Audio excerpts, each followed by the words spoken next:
Hello everyone, welcome to my channel. Let us revise these topics today. Let's understand the concept of clocks. This topic mainly focuses on relative speeds and positions of hours and minutes hand, angles between them, and other concepts like coincidences, right angles, position, etc.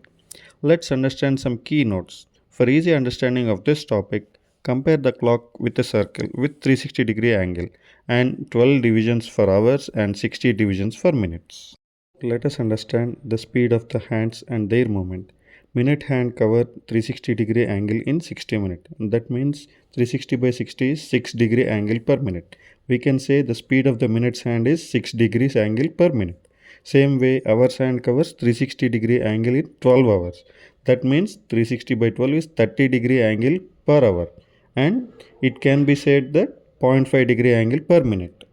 This is basic understanding of the clock. Now let us understand some common scenarios which can occur in 12 hours duration. The first one is coincidence. Like say how many times both the hands come together in the same position in 12 hours of duration. For example, at 12 o'clock both the hands come to the same position. The next one occurs between 1 o'clock and 2 o'clock and so on. Likewise 11 times it occurs in 12 hours duration. The next scenario is occurring of right angle, like 90 degrees between them, like the angle between the hands how it looks at 3 o'clock. This occurs just the double the number of times of coincidence. Every hour both the hands will be at right angle 2 times. Like say for example between 12 o'clock and 1 o'clock it occurs twice, between 12:16 to 12:17 and between 12:49 to 12:50. Now the next scenario is straight line, like 180 degrees apart, which occurs as many number of times as it occurs for the coincidence, like 11 times. Now let us understand some common types of problems which can come in competitive exams. The first example is calculation of angles between the hands at any given point of time. Say for example at 3:30. First calculate the individual hand positions from 12 o'clock. The minute's hand position is 6 degree angle per minute. So 30 minutes into 6 is 180 degrees. And the hour hand position is zero point 0.5 degree angle per minute. At 3:30 it moved 210 minutes from 12 o'clock. So 0 0.5 degrees per minute into 210 is equal to 105. Now the difference angle is 180 minus 105 is 75 degrees. Sometimes this calculation can consume much time and it can be very clumsy. So let us do it using a formula. This is quite easy and simple method. Formula is angle is equal to absolute value of 30 into h minus 5.5 into m. In this case, the hours is 3 and minutes is 30. 30 into 3 minus 5.5 into 30. 90 minus 165. It is the absolute value is 75 degree angle. This is very easy and simple method. Just to understand the formula, we shall now derive the formula. The formula is derived basing on the speeds of the hands. As discussed earlier, minute hand moves 6 degrees per minute and hour hand moves 0 0.5 degrees per minute. Now the minute's hand angle at any point of time from 12 o'clock is 6m, that is 6 into the number of minutes. And now the hour hand angle is, now for hours and each hour it crosses 30 degrees. So for every hour it is 30 h angle from the 12 o'clock. And for each minute it covers 0 0.5 degrees. So 0.5 m. So the net angle it covers is 30 h plus 0.5 m. Now the angle is 30 h plus 0.5 m minus 6 m. It is 30 h minus 5.5 m. This way you can solve any type of problem.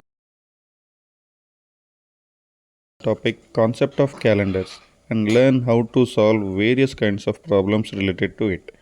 This topic mainly focuses on how to determine the specific days of a week for the past or future dates, analyzing the repetitive cycles of the days, and understand the concept of odd days, leap year rules, etc. Now, before we dive deep into the topic, let's understand some important terms related to this topic. The first one is odd days. Odd days are the number of days remaining after the completion of full week for a specific period. For example, in a month which has 30 days, there are two odd days, like 4 weeks is equal to 28 days and the remaining 2 days. The same way, in a month of 31 days, there are 3 odd days. The next one is the difference between an ordinary year and a leap year. An ordinary year is a year which has 365 days and the February month has 28 days. In an ordinary year, there will be 52 weeks and one odd day. Same way, leap year is a year which has 366 days and in February month there are 29 days. In a leap year, there will be 52 weeks and 2 odd days. Now, let's understand when does a leap year occur and which years are treated as leap years. Just a simple fundamental rule for this to remember is the year which is divisible by 4 is treated as a leap year. But for century years like 1900, 1800, 2000, etc., to be a leap year, it should be divisible by 400 instead of 4. The reason behind this is according to the Gregorian calendar, the Earth takes 365.2425 days to complete one revolution around the Sun, and it is not 365 days. So, to adjust that fraction, the leap year occurs. Let us remember some key values of odd days for easy calculation of the problem. Like say for example, every 100 years there are 5 odd days, in 200 years there are 3 odd days, 300 years 1 odd day, and 400 years there are 0 odd days. That means the cycle repeats for every 400 years.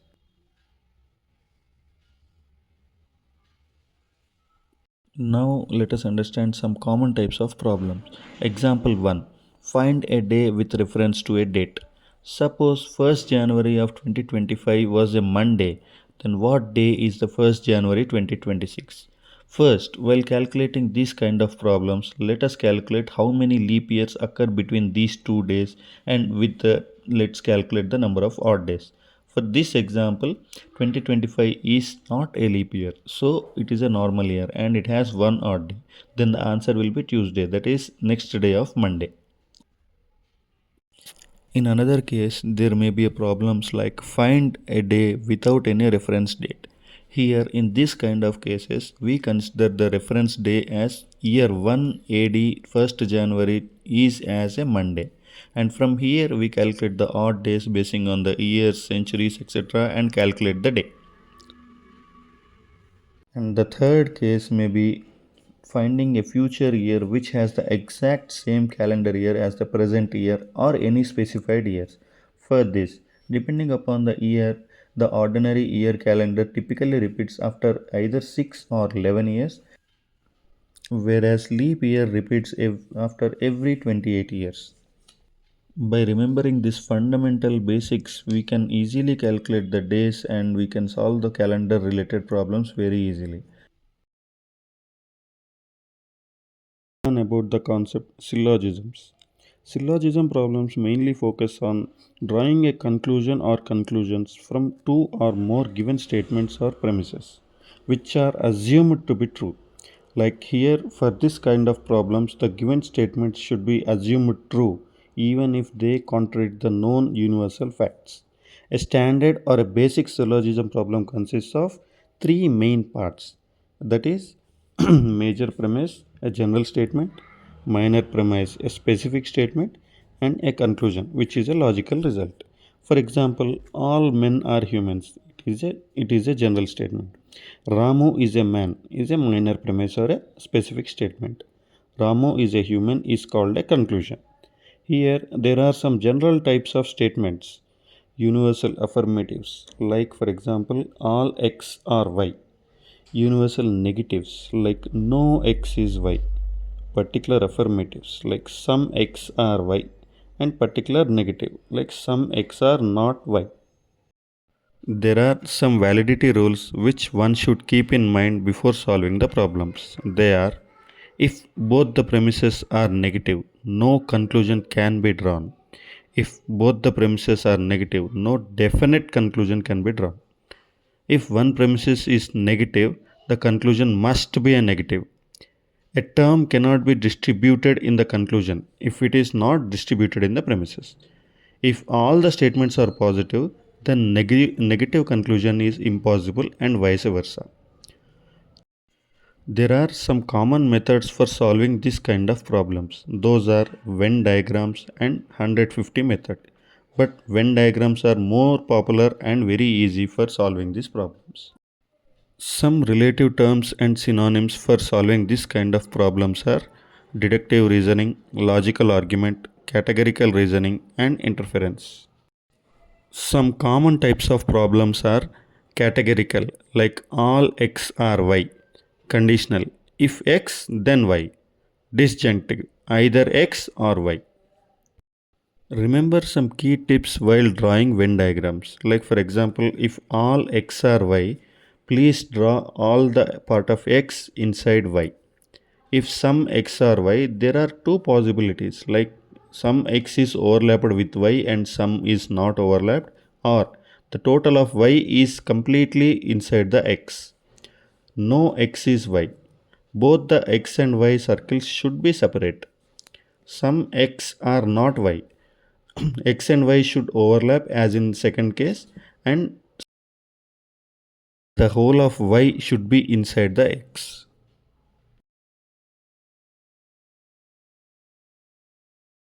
Only a few means some are and some are not. If a conclusion says x is a possibility, it is true only if one valid scenario can be drawn using Venn diagrams.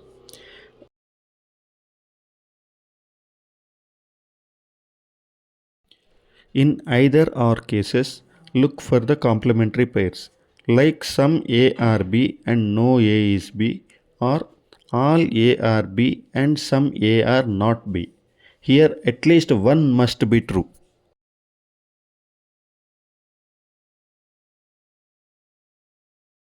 Now, here is a gist of conclusions using a statement like definite and possible conclusions. First one, suppose a statement all x are y. Then the definite conclusions can be all x are y, some x are y, some y are x. And the possible conclusions are all y are x. This is when x is equal to y. Some y are not x.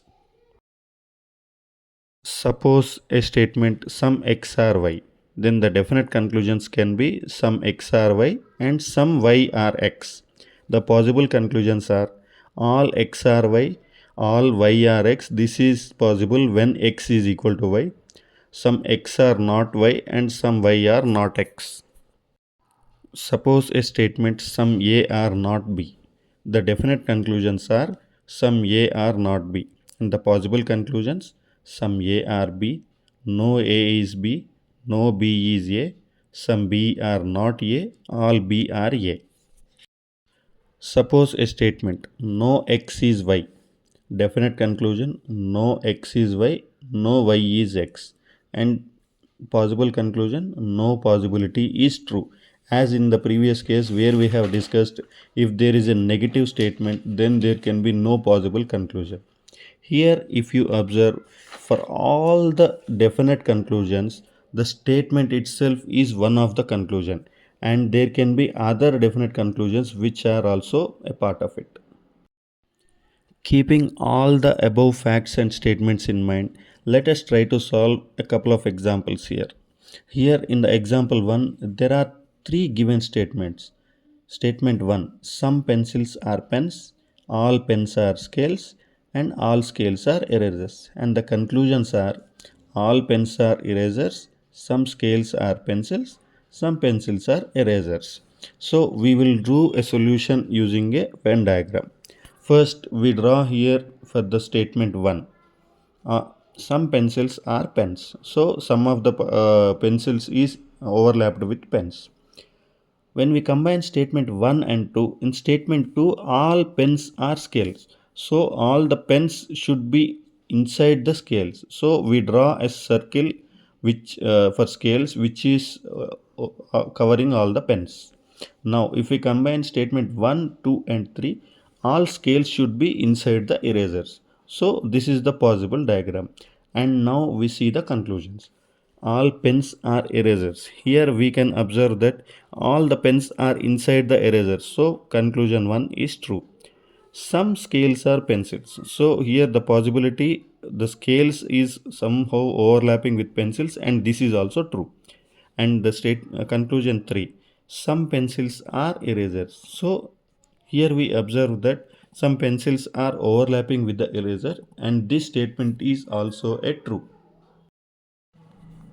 Now let's take one more example for some either or case conclusions. Statements are like all lawyers are educated and some educated are researchers. And here the conclusions go, some researchers are lawyers, and either some lawyers are researchers or all researchers are lawyers. We will do solution using Venn diagrams. For the statement 1, we draw a Venn diagram where all lawyers are inside the educated. And for the statement 1 and 2 combined, there are some possible examples, some possible Venn diagrams. Here one example is the researchers does not touch the lawyers, and the other possibility is some of the researchers are overlapped with the lawyers. Now we come to a conclusion part. First conclusion, some researchers are lawyers. Some researchers are lawyers. So there are two possibility, and in that one of the possibility is true. And there is the other possibility which is not true. So it is not a definite conclusion. So it is false. And for the second conclusion, either some lawyers are researchers or all researchers are lawyers. Here one statement is true. So here the solution is the conclusion 2 only stands true and the conclusion 1 is not true. As we have discussed earlier, for either or cases, a conclusion is true only if there is one possible scenario which can be drawn. And here there is a possible scenario that some lawyers are researchers, and in the conclusion 2 there is a term that some lawyers are researchers, and so the conclusion 2 holds true. And in some conclusion 1, some researchers are lawyer is a false statement because it is a definite statement. Here, while solving these kind of problems, we have to observe the conclusions, like whether it is a definite statement or a possible one. Definite statements, like in this case for the conclusion 1, it should be true when all the possible cases are holding good for the conclusion. But in case of the conclusion 2, in either or cases, if one possible diagram is holding good, then the statement or conclusion can be considered as true. This way we can solve the problems on syllogisms using some logic. Hope you understand the concept. The concept profit and loss. We shall learn some of the important types of questions with examples and detailed solutions to the problems. Before going into the concept, let's get introduced to the topic. This topic mainly focuses on measuring financial gain or loss in the transactions by comparing cost price and selling price of a product. Now let us know about some of the general or key terms of the concept. Cost price, the price at which a product is purchased. Selling price, price at which a product is sold. Marked price, displayed or printed price on the product. This is mainly used in problems related to the discounts. Profit or gain is occurred when the selling price is greater than cost price. Loss is occurred when the selling price is less than cost price.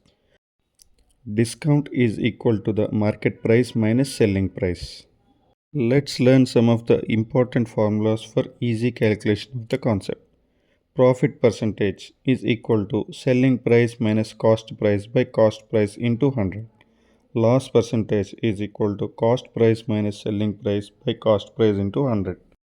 Formula for determining the selling price when profit percentage or loss percentage alone is given. Selling price is equal to cost price into 100 plus profit percentage by 100, or the selling price is equal to cost price into 100 minus loss percentage by 100. Here you can find the derivation of the formula. As we know, the profit percentage is equal to selling price minus cost price by cost price into 100. Using the mathematical calculation, bringing the right hand side contents to the left hand side and rearranging the terms, here we can arrive this formula like selling price is equal to cost price into 100 plus pp by 100. Similar way, calculation for the selling price when only loss percentage is given can be seen here. For calculating the discount percentage is equal to discount price by market price into 100. Here, market price is assumed as a base or constant. Some typical cases which can be encountered occasionally are the concepts like dishonest shopkeeper. Here, the dishonest shopkeeper means selling products with false or lesser weights rather than for true weights. Here, the profit percentage is equal to true weight minus false weight by false weight. And the successive transactions, like an item is sold to successive persons, like for example x to y, y to z, etc. And some concepts like replaced goods, like partial sales, broken goods or damaged products, stolen goods, etc. Remember some of the important tips for calculation of these problems. First one, always calculate profit or loss percentage on the cost price unless it is specifically asked. Discount is always calculated on the market price as discussed earlier. At a constant selling price, if two items are sold at the same price, one at X percentage profit and the other at X percentage loss, then there is always an overall loss of X square by 100%. This we shall calculate using some practical example for easy understanding.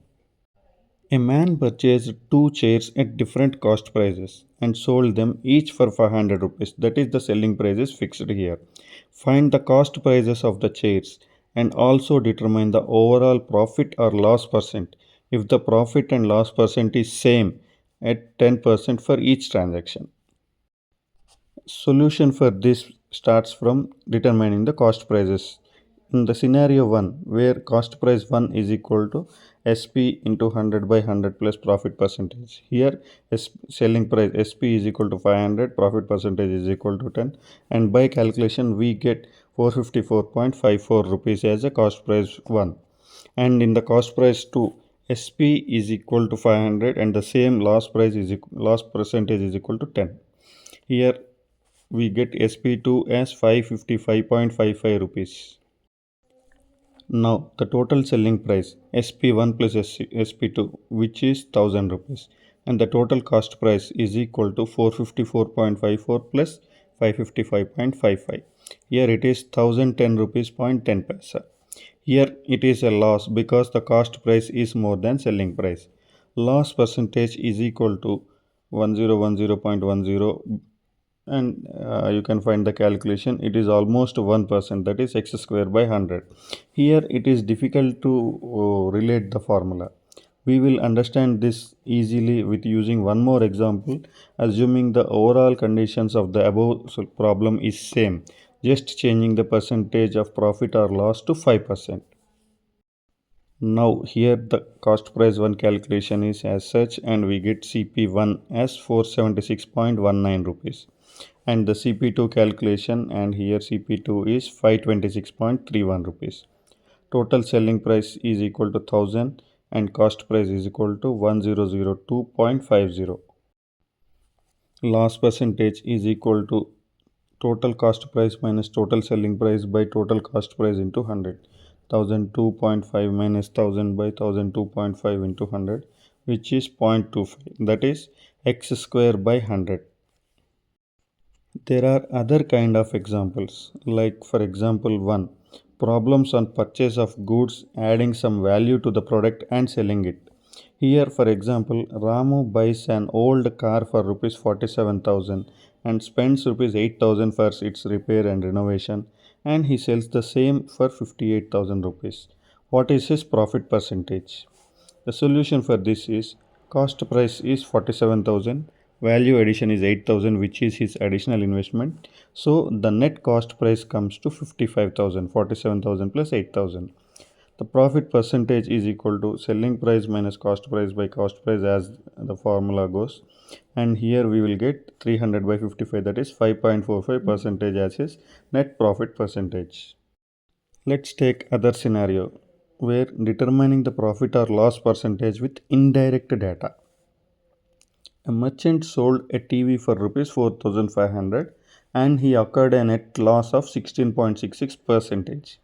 What would be his net profit or loss percent if he sells the same for rupees 5703.75 rupees? Here we have taken this as odd figure so that we can calculate the problem easily. Solution. Here there are two scenarios. Scenario 1.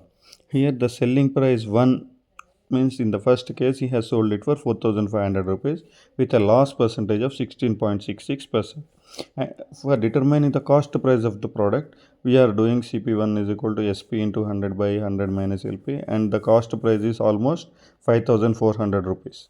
In the second scenario, where the selling price is 5700 rupees, 703.75 rupees, so it is more than cost price and there is a net profit to the merchant. Now the profit percentage is equal to SP minus CP by CP into 100, and here in the second case selling price is 5703.75 minus 5400 by 5400 into 100, so the net profit percentage is 5.63%. Similarly, there can be problems on discount like market price and discount. A merchant purchases an article for rupees 500, marks it for 80% higher price to his cost price, and he sold the same product at 20% discount on the market price. Calculate the actual profit percentage. Here the given data is cost price 500 rupees. Now let us determine what is the market price. Market price is 80% higher to the cost price. That is 80% of 500 is 400 rupees.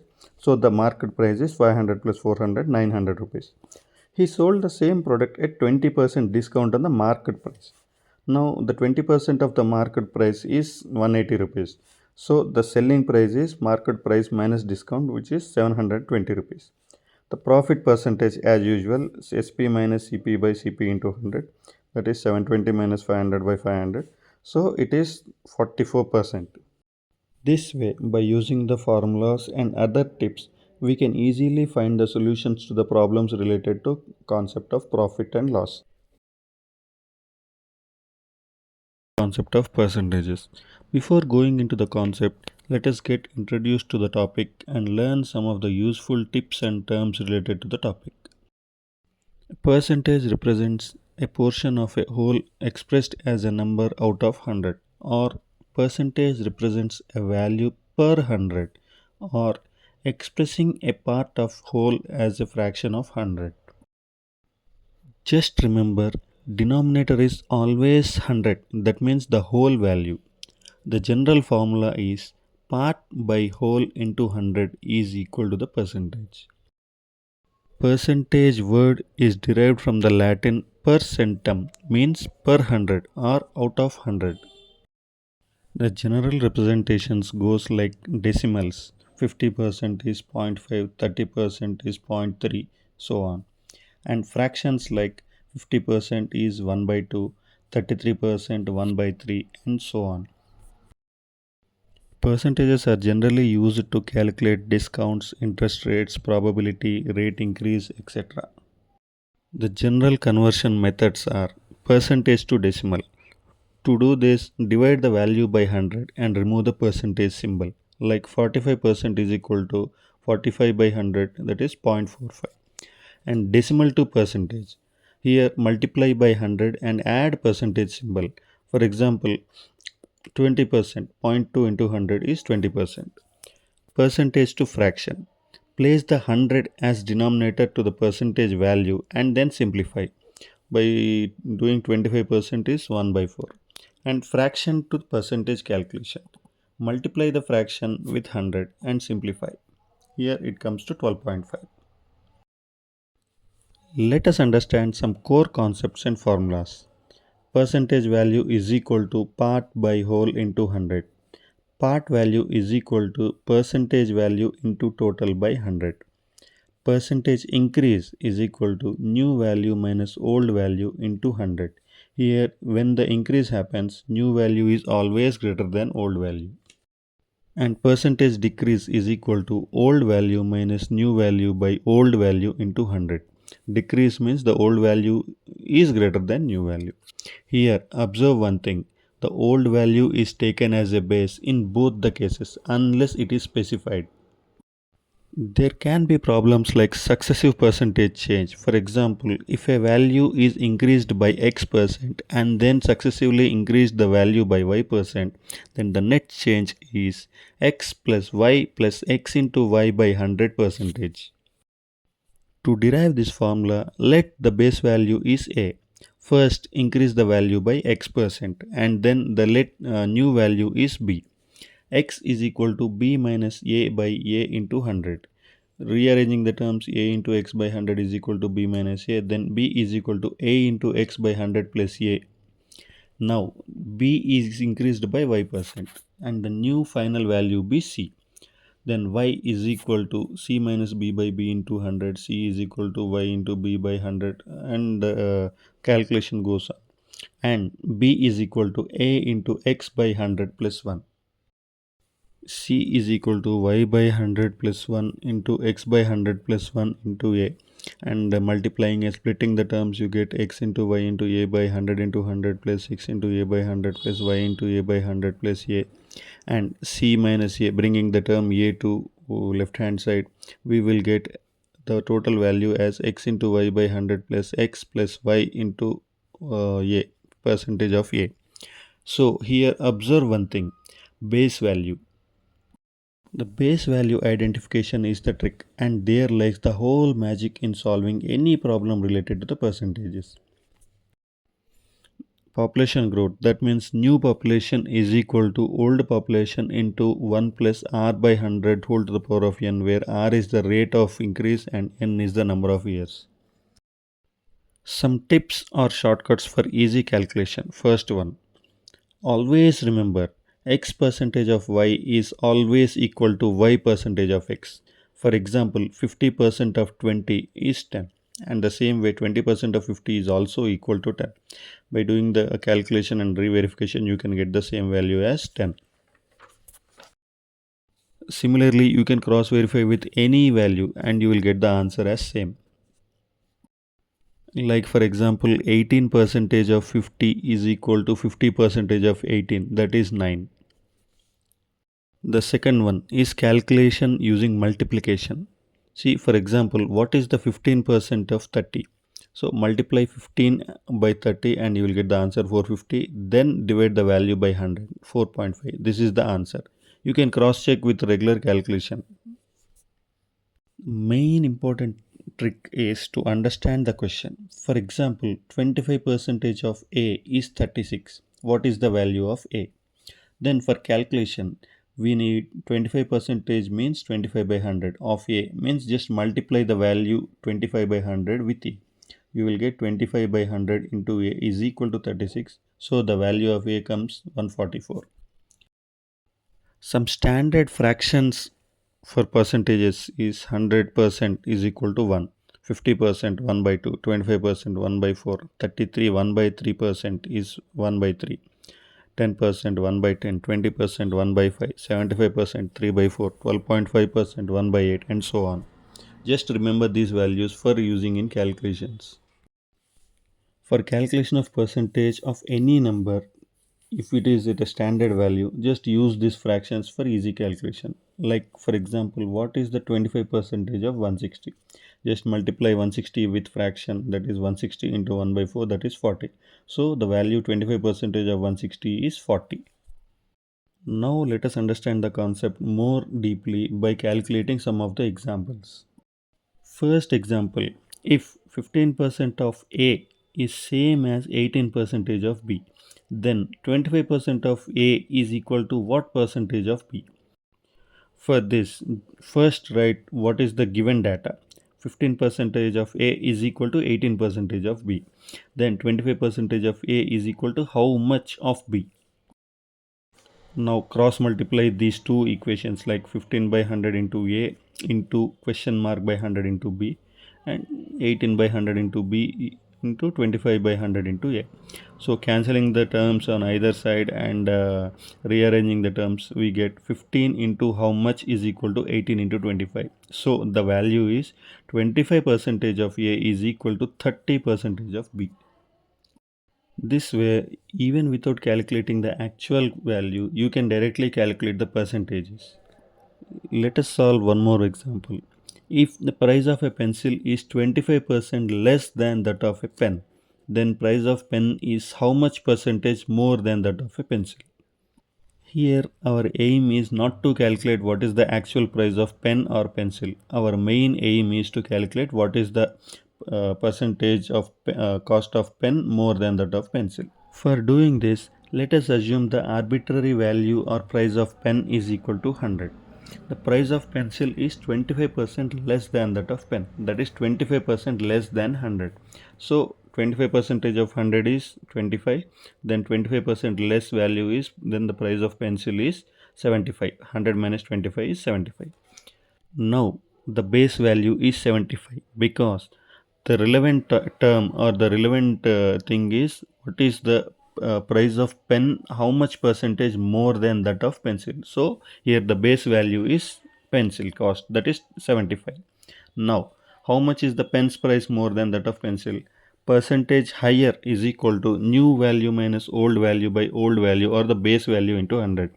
As discussed earlier, 100 minus 75 into 100, so it comes to 33 1 by 3 or 33.33 percentage. Let us solve a problem on successive change in percentages. For example, let the price of carrots is increased by 10% and again it is increased by 5%. Then what is the net or total change in percentage? Here also the same thing. We need not calculate what is the actual price of carrots. Our main aim is to calculate what is the net percentage change. So as already discussed earlier, the net change is equal to successive percentage increase 1 plus percentage increase 2 plus percentage increase 1 into 2 by 100%.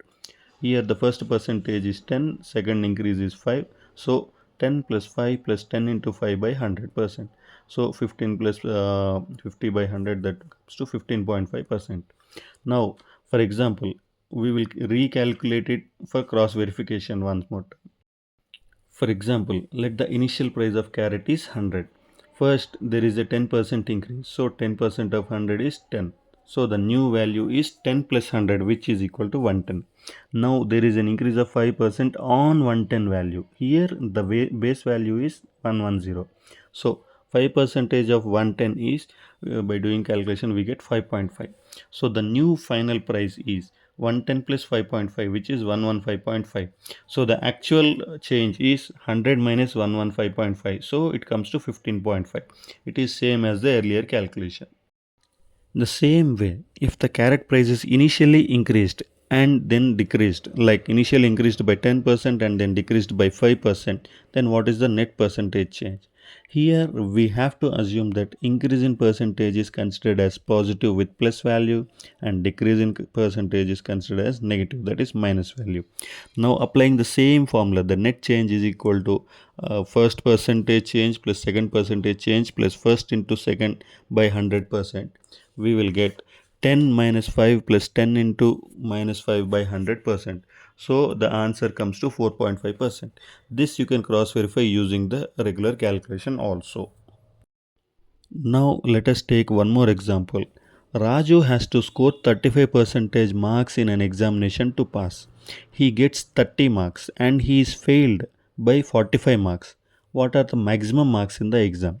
Here our main aim is to find out the maximum marks in the exam. Here say for example, let the maximum marks in the exam be m. Pass marks is 35 percentage of m, that is 35 by 100 into m. Raju scores 30 marks, so Raju score is equal to 30 marks. Raju missed by 45 marks to pass. So the total pass marks is equal to the score of Raju plus 45, that is 30 plus 45, that is 75 marks. Now here the total marks in an exam is equal to m. and the pass marks is 35 by 100 into m. So the 35 by 100 into m is equal to 75. Here by reiterating the values we will get m is equal to 214.2 marks. Here we have taken it as an arbitrary values. This way you can calculate any kind of percentage problems related to the exams. Concept of speed, distance and time. Before getting into the topic, let us get introduced to some of the important concepts. This concept determines the fundamentals of motion, representing how fast or slow the object moves, or how far it travels and how much time does it travel, like the duration of its movement. Speed is defined as the rate at which certain distance is covered. Now let us understand some key terms. Distance, represented by d, the total length covered by an object. It is measured in meters, miles, kilometers, etc. Time t, the duration of the action, like the interval separating any two events, like it is measured in seconds, minutes, hours, etc. And speed s, the rate at which an object covers the distance per unit of time. It is measured in meters per second, kilometers per hour, miles per hour, etc. Before trying to solve some problems, let us understand the basic relationships and remember some of the important formulae. And remember one thing, while establishing any relationship between the two terms, the third one is assumed to be constant. Now, for example, the relationship between speed and distance. Here, time is assumed to be constant. Here, speed is directly proportional to distance. Like if an object travels for a fixed time, higher is the speed, then higher is the distance traveled. Same way, relationship between speed and time when distance is constant. Speed is inversely proportional to time. Like if an object travels for a fixed distance, if the speed is higher, then the time taken is lower. And the relationship between distance and time is distance is directly proportional to time. If an object travels at a constant speed, to cover a higher distance, the time required is also higher. And one of the important formula, average speed is equal to total distance traveled by total time taken. With the established relationships, the general formula goes like speed is equal to distance by time, distance is equal to speed into time, and time is equal to distance by speed. While calculating these problems, for easy remembrance of this formula, just draw this thing y. Like here d, s and t. Distance is equal to speed into time. Speed is equal to distance by time, and time is equal to distance by speed, as it goes here. One main important thing to remember before calculating any problems is make sure that the units are consistent. Like for example, if the speed is measured in kilometers per hour, then make sure that the time is measured in hours and the distance is measured in kilometers. If it is in other units, convert into the same and then do the problem. Now let us try to solve some problems. First one, if a man increases his speed to 3 by 2 times of his original speed, then he reaches his office 20 minutes before the usual time. How much time does it usually takes to travel the office? Here, first identify what is the given data and which is the constant term. He Here there are two cases, actual speed and the speed 3 by 2 times, and the time is 20 minutes early and the usual time. So the distance from his home to office is constant. So here the distance is constant. Speed is inversely proportional to time. In the first instance, the speed and time multiplication, which is equal to distance, is equal to the second instance. Like for example, if his usual time is t1 and usual speed is s1, and if his speed is increased 3 by 2 times, that is 3 by 2 times of s1, and his time is reduced, t2 is equal to t1 minus 20 minutes. So s1 t1 is equal to s2 t2. Here while doing the calculation we replace the s1 and t1, s2 and t2, and here the sum goes t1 into 2 by 3 is equal to t1 minus 20. 20 is equal to, by rearranging the terms, You get t1 by 3 is equal to 20 and the actual time taken is 60 minutes. Now let us try with some other example. A, B, C, three are running in a running race of 5000 meters. A runs twice as fast as B and C runs 1 by 5th as fast as B. If C completes the race in 50 minutes, then where are C and B from the finishing line when A finishes the race? Also determine in how much time does B and A finish the race. Here, this question is an example of indirect data. Here, the data is not given directly, only the distance and the speeds between relationship between the speeds of A and B and C is given. There is no direct data other than 5000 meters race. And one data they gave is C is completing the race in 50 minutes. See now. Here, the total race distance is constant. Only the speed and time is different for each of the racer.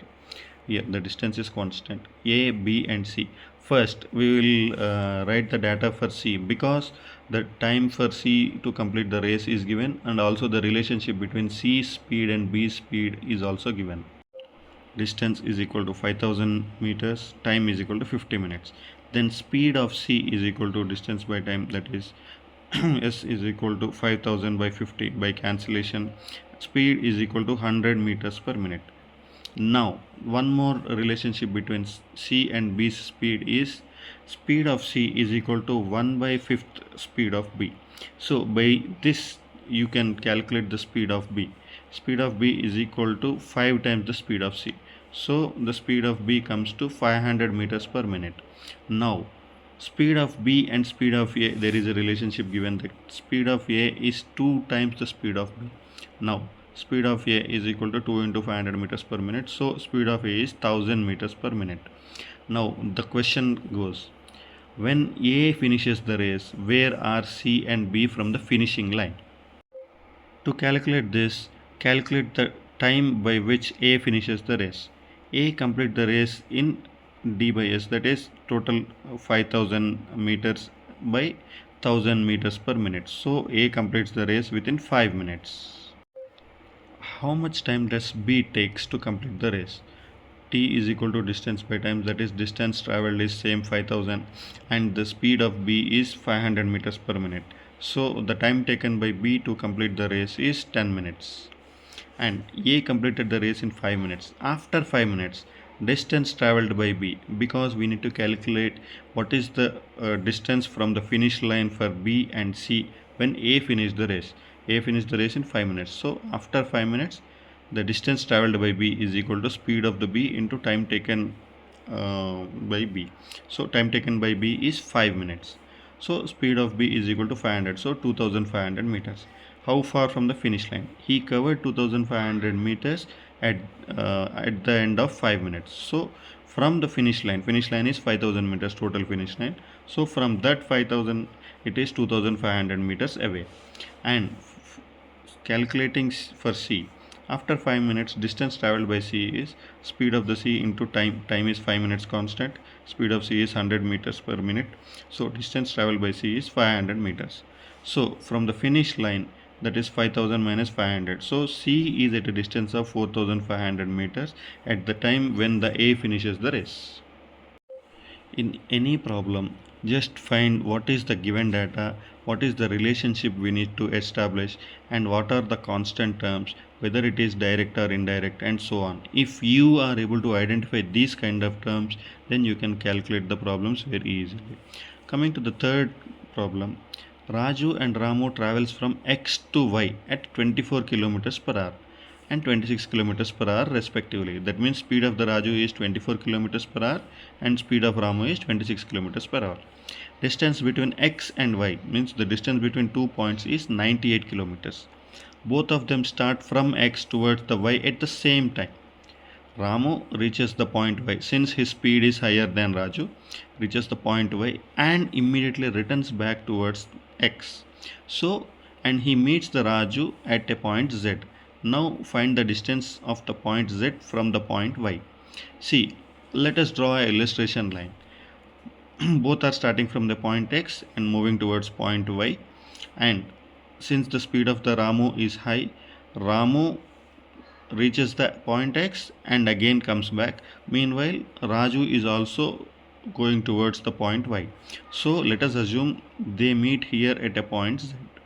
The total distance traveled is distance between X and Y is 98 kilometers. And remember, here they both meet, they both start at the same time, and they both travel towards a single point, reaching Ramu reaches Y and again get back. So here the time taken for traveling is same, and the distance traveled by Ramu is much more because he crossed Z, reached Y, and again came back to Z. But Raju is not even crossing Z. So the time taken is same, distance traveled is more by Ramu, and the speed is also different. So here we need to establish a relationship.